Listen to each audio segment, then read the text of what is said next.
Yes, okay lang po na mag-backtrack tayo para maintindihan din ng mga tao. So totoo po na nung March 2025 ay nag-file ng motion for recusal ang OSG. Ito po kasi ay merong specific na konteksto sapagkat nung simula pa po nung 2018, so under President Duterte pa po, na nagsabi ang ICC na may plano na preliminary investigation sa mga extrajudicial killings, very active po noon ang OSG sa ang position po noon ng OSG dahil nagbabanta yung ICC na mag-i-investigate, sabi niya walang jurisdiction ang ICC sapagkat pagkatapos na magsabi na mag-i-investigate, nag-withdraw sa Rome Statute. So yun po yung consistent kasi na position na tinake ng OSG.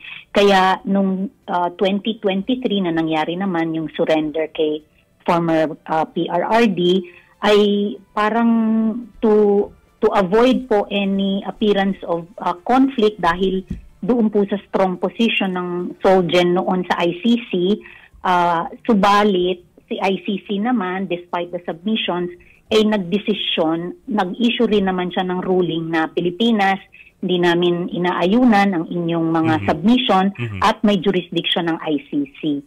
So mula po noon, may mga developments at saka mga tinake na actions ang Secretary of Justice and the Executive Branch. Mula po noon, at mula nung ako po ang naging Solgen, ay di nagkaroon po kami ng assessment and determination given the changes in circumstances at kumbaga tinutupad din lamang po ng OSG ngayon yung mandato talaga na siya ang maging representative or siya ang maging counsel ng executive branch. Yes, ma'am. Ma'am, so is it correct to say, I'm sorry if I sound like I'm simplifying things, but is it correct to say that we did the 180?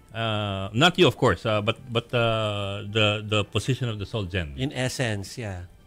Opo, parang talaga pong ganoon nga ang lalabas sapagkat dati ay nag-recuse siya although wala naman pong mga argumento noon na binigay ang Solgen. Ang sinabi lang niya, hindi ako maging epektibo na counsel dahil nasa posisyon.